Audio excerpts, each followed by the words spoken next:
It's that time again, folks. We have another Five Nights at Freddy's 2 movie trailer, and we are going to react to it together. And then I'm going to try my best to put on my MatPat hat and dive into any theories that I can conjure up from what I see. But let's just jump right into this, shall we? I'm so freaking excited, and I know you are too. So let's freaking go! FNAF 2 movie! So you wanna tell me about your bad dreams? It's always the same. Your dad.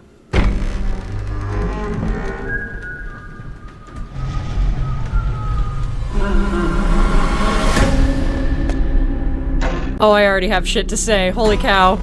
We're never gonna be able to move forward until you deal with some of the mess you left in your head. My father was a monster. You know that. Everyone called it an accident, but it wasn't until years later when those 5 children went missing that I knew she was murdered by him. Are you ever gonna go back to Freddy's, I mean? I think my sister is here.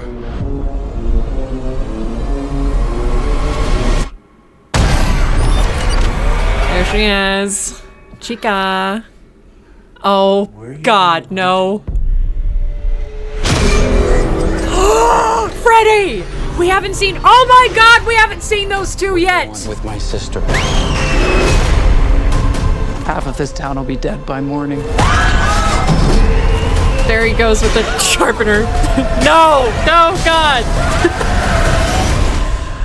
Oh no, they made Balloon Boy real.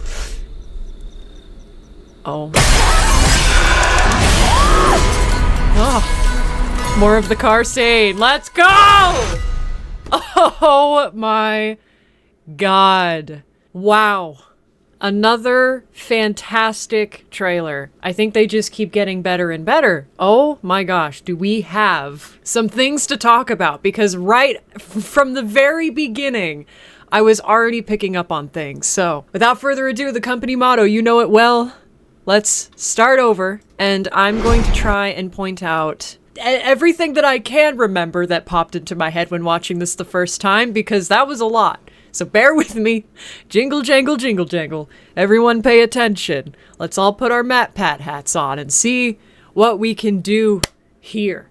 First of all, I'm very happy that we are circling back around to Vanessa's story and her childhood, because, you know, that was the big plot twist in the first movie, is that Vanessa is William Afton's daughter. There's not really an Elizabeth. Well, ironically enough, the actress is named Elizabeth, so, you know, that's pretty funny.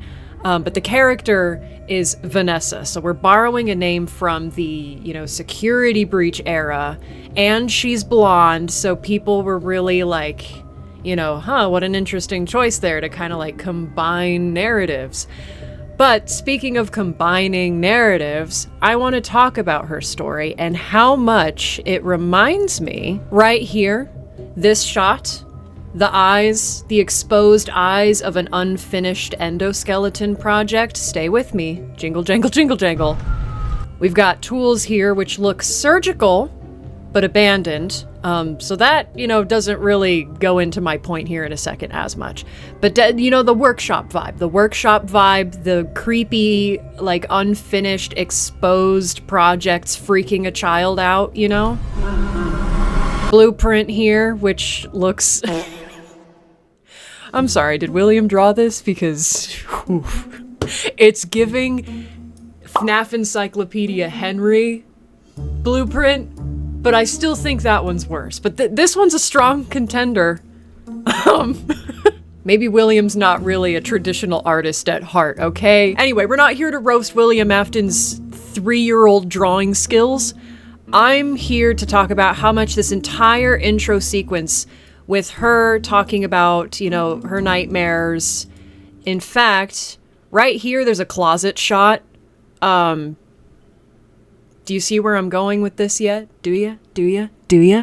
Well, as we know, in the first movie, both Scott and Emma really, really pulled a lot of references from the trilogy of original novels, specifically referencing more so like the Silver Eyes era of it. But we talked on this channel about how in that movie there were kind of role swaps happening.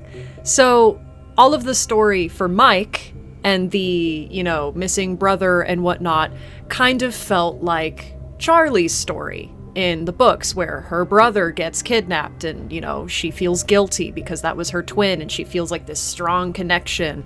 And she's never really able to fully let go of that guilt. She partially feels like it's her fault that her father did what he did. So, the grief there and the concept of the story is very, very similar. And there were many, many other references to the book as well, including the ending sequence where William, gets dragged off, very Silver Eyes style by the rest of the animatronics. And it was this big scene. So once again, my first thing that I picked up on here was that now, in addition to Mike's story kind of referencing Charlotte from the books in a strange way, I'm getting the same vibe from Vanessa. Because something about Charlotte from the trilogy is that she would often have nightmares that would scare her awake at night. Most of those nightmares being primarily based around the creations her father was making in the workshop that she would see. Unfinished projects that were exposed and had big googly eyes and, creepy, uncanny things that would scare a toddler. You'd probably have nightmares too. Yeah, like this freak right here. I don't even know what I'm looking at here. It's got blue eyes and yellow lemon peel looking eyelids, so do with that information what you will. But anyway, it was this shot right here, plus the closet shot, plus just the concept of Vanessa talking about having nightmares about her childhood that really just brought it together for me. So we are still continuing to reference the trilogy, which I think is great, because the trilogy is something that's kind of slept on in the fandom. I mean, it's not the best media, in my opinion, within the FNAF universe and the FNAF franchise, but they're still classics, and it's kind of cool. As a book reader back in the day, no longer retired, but back in the day, jingle jangle jingle jangle, I was an avid novel reader, and although those books got really freaky and weird at the end, they're still cool, and they kind of hold a special place in my heart. So it's really cool to see references like this, whether intentional or not. Could just be my interpretation, and I could be completely shooting in the dark here, but cool to see nonetheless, and that is my perception of it. But anyway, let's move on to see if there was something else here, which I'm sure there was, that I wanted to talk about in the first sequence. So these items that they're setting down here, this looks like Garrett's plane, if I remember correctly. I don't know what this is. It's like a little handheld mirror of some kind. So I wonder what kind of weird ritual they're doing here. I wonder if... That's an interesting, bag of marbles. Okay. I wonder if they're going to find, some sort of item, right, that's connected to one of the missing children, and they're kind of just setting them up in a house to try and lure the characters there. I know we've seen a scene of the toy animatronics breaking into a house, so were these guys asking for it? Did they do, a weird summoning ritual? Is that what we're seeing right here? Until you deal with some of the mess you left in your head.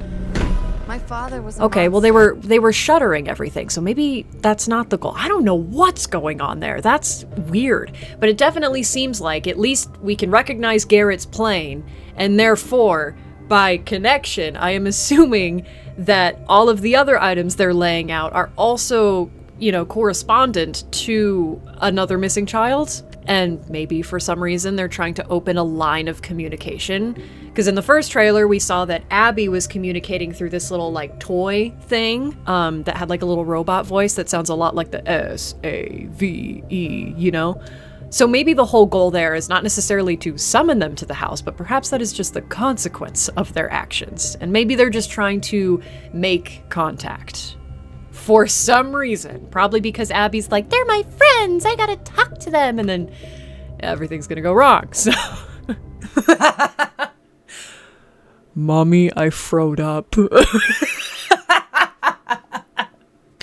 Why is he standing there like that? Look at his face! That is... I'm sorry. Oh my god. Okay, I'm sorry. That's not important. Not pertinent to any theories, unless. But it's the stance for me.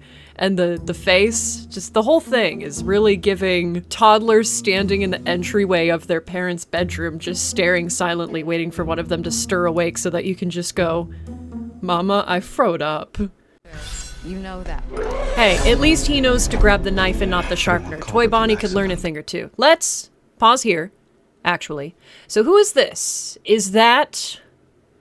I can't remember who the actress was that's playing Charlotte, and I don't remember what she looks like exactly, because I haven't glanced at those, like, cast leaks in quite some time. But I have a feeling this may be her, because I don't recognize her. I don't think she's... No, because the only girl we've seen is Susie, or presumably. I don't know if we've ever heard their names in the movie. But clearly she's the Chica kid. So my best guess is that this is our first look at Charlotte. So the note here says, "Daddy, I am sorry you missed my birthday."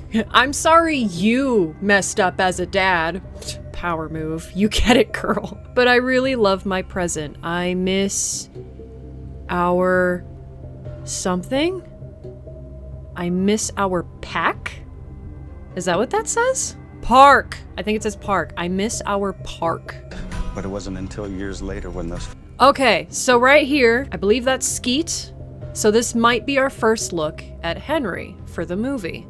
I like the look. I like the glasses. I like the kind of slight disheveledness about him. He looks like he's, you know, going through it a little bit, but not too much. He's got the he's got the air of my daughter died about him. Very nice. 10 out of 10.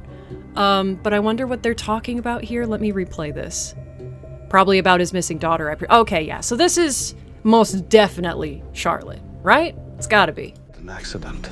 But it wasn't until years later when those 5 children went missing that I knew. Oh, he says something about an accident? Hold on, let me pay more attention to that. Because I am curious to know how much of a change they're going to make to the Charlotte story. Everyone called it an accident. But it wasn't until years later when those 5 children went missing.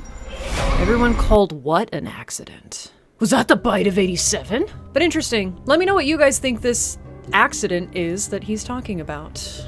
I'm dying to know. But I knew she was murdered by him.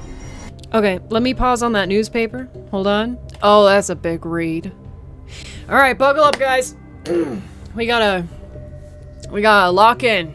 All right, ready? William Afton's Early Ambitions by Ed Borach. I don't know how to pronounce that last name, but that probably wasn't it. I know that much. The field of animatronics owes a great deal to the singular... Sorry, it's a little grainy, so bear with me here. A great deal to the singular devotion and revolutionary work of William Afton. His pioneering vision for merging technology with entertainment using animatronic robots not only provides a fun experience for kids, but also serves as a form of companionship. In addition to his early success in the field of robotics, the opening of his Freddy Fazbear's Pizza restaurant, where his animatronic characters heavily feature, has made him a well-respected member of the local business community as well. Designed to be lifelike, Afton's animatronics are his crowning achievement and have become the stars of his pizzeria, equipped with a range of movements and even voices. Freddy Fazbear, Bonnie, Chica, and Foxy are brought to life in a way that has never been seen before. Great. These robots have all become beloved characters that entertain children and adults alike. Huh. They said the thing. From the outside, Freddy Fazbear's Pizza is a place of wonder and excitement, but on the inside, it's a burning hell. Children are dying. Children gather for birthday parties, do they? I'm sure they do. Their last ones, play games, and watch as animatronic characters perform on stage, singing songs and engaging with the guests. In this context, William is seen as a successful and innovative businessman. He appears to be a man, self-explanatory, I guess, who has it all: wealth, respect, and a thriving business. Afton's ambitions don't stop here, though. He is excited about the potential for his future creations. He recently started to experiment with new ideas and technology. Oh, goody. Definitely legal. All legal. Looking for new ways to improve and innovate, he always has new characters in development, as well as fun new surprises for his restaurant. He also has not ruled expanding out into new spaces. Maybe it's like he has not ruled out expanding into new spaces, like he plans on expanding. I don't know. I can't freaking read. It's too blurry. With vision and drive like Afton's, this can only be the beginning for Fazbear Entertainment. Okay, wow, we made it. What a good biography. Is this also Charlotte? It's hard to tell. It kind of looks like it could be. So if it is this her brother? Are we gonna do the book thing where the brother goes first? I don't know. See, this is the thing. I am not sure how many changes they're going to make for the movie, or how many new things we're gonna see for the first time. Because they've also, tried new things with the story, in addition to, making allusions to things that have already been done. So I wonder what's going on here. I mean, clearly she's upset and holding her brother. If she's holding him like that, I'm assuming something happened to him, but he's alive, so it's not the bite of 87, 83, whatever year that happened. Okay, so this shot's strange. She's no longer holding him, he's kneeling, and now she's falling to her knees too. What is going on here? Oh, she's got the striped sleeves. Okay, we're eating. Wardrobe department is eating. You see that foreshadowing? Are you ever gonna go back to Freddy's, I mean? And who's that little kid? Does Abby make a new friend? Oh, he's gonna get in trouble, isn't he? There's that great shot of Chica again. Oh god, Balloon Boy. Where are you gonna run to? That sounds like Matthew. I know in the first trailer, quite a few people thought, oh, that's a reference to maybe Henry, because in his speech, he kind of says similar stuff to that. And then I had the epiphany with my online friends much later after the trailer had come out. It was just one of those eureka thoughts that popped into my head. I was like, oh my god, it's John Wick. The OST for Henry's speech is called Nowhere to Run. So, him saying, where will you run to, in the trailer kind of made sense. But hearing the line more clearly there, it actually sounds more like Matthew and not Skeet. So now I'm not sure. I think that might be William saying that. Where are you gonna run to? Well, I don't know. They both sound a little similar, and just one line like that, it's hard to tell the difference. But it kind of sounds like it could be William saying that now. Oh, hold on. We gotta pause on Freddy. Oh, and just look at Chica too. Oh my gosh. Gosh. Jim Henson. Phew. Amazing work, as always. But let's take a good look at the boy. Oh my god, look at him. It's such a brief shot, but it still looks so good. And we get our you see how excited I am? I can't even talk right. Look, it's Foxy. Doesn't he look great? I mean, you can't really see a whole lot of his face from this angle, but it's a nice jaw shot. He's going, we're getting that angle, which is nice, I guess. Look at those teethers. Nice teethers, buddy. Look at that eye. So I'm wondering, right? Because the timeline's getting a little weird here in the movies. I mean, it's always been strange. But the whole concept of why the Wizards were withered, and when they were withered, and when they were unwithered, and then when will they wear wigs? So I'll be interested to see what their explanation is in the movie, because in the movie, they're gonna have to be a little more straightforward. And that's kind of the refreshing thing about the movies, is as predictable as the first one was for me, it was refreshing for once to have a piece of FNAF media that was kind of digestible for the general public, and it was kind of just straightforward. You know what I mean? Because we never get that. Us seasoned veterans who have been here for 11 years don't really get that very often, if at all. Who's she? Not with the sharpener. Not with the sharpener. Also, we did go back to the red eyes. Look at that. Oddly enough, they suit him. They suit Toy Bonnie. They do. And I like that it's more in the irises here and less just all over the eye, like the whole I mean, it is, but it's dialed back a little, which I think looks a little better here. And traditional Bonnie always had like pinkish red eyes. So I mean, I know his are supposed to be green, but the red looks nice. Look, it matches his bow tie. Isn't that just something? You know, I've never hated the red eyes. I was a little turned off to them at first, but, you know, they grew on me. And they were all right. Once you saw the actual movie, it wasn't so bad. But in the trailer, I could see that people kind of had a knee-jerk reaction to it, to be like, oh, come on, they're doing the cliche evil red eye. I think this one actually, unironically, looks pretty sick. I like this red eye look. I'm not gonna lie. I've always liked Toy Bonnie's big buggy eyes. And the detail that, are they gonna do the thing? Probably not. But you know how in the game his pupils will dilate smaller and smaller? I think the whole iris actually gets smaller and smaller and smaller and more crazed the closer he gets to you, so that by the time he's scanning you and you put on the mask, his pupils and his little eyes, like the colored bits of his eyes are like this big, and he's like, you know, he's got that crazy look in his eye. Doubt they'll do that, but it would be cool if they did. I want to get,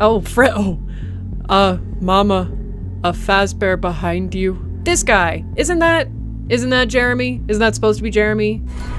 Oh. So, that final Foxy jump scare is so good. So I wonder, are we gonna touch on the fact that people theorize that Mangle is possessed by Susie's dog, or just a dog? I think people have always kind of just had the headcanon that it's specifically Susie's dog. There are so many details and so many cool things. There's so much potential for what they could do with a FNAF 2 movie, and this is already looking really good. So it's giving me high hopes. Very, very high hopes. But yeah, I think I'm gonna stop yapping. I probably have more theories that I could try and rant and ramble on and on and on about, but I'm gonna save some space. I'm gonna hold some space for you guys who are watching this, because I want to see your theories in the comments down below. What things from this trailer that you have gathered have led to theories? I want to know. I want to know what your theories are for these characters, their fates, their backstories. So anyway, I'm going to leave this video here. I hope you enjoyed the reaction. If you did, like, share, again, comment your theories. It really, really helps with the interaction, and it helps to build the Five Nights at Freddy's 2 movie hype. Let's freaking go. And as always, thank you so much for watching, and remember to stay bright, because you are a star, and I will see you all in the next video. Bye! Don't let Toy Bonnie hit you with his knife sharpener. Don't let Balloon Boy steal your sweet succulent AA batteries. And don't let Mangle hitchhike on the top of your car. Anyway, see you later.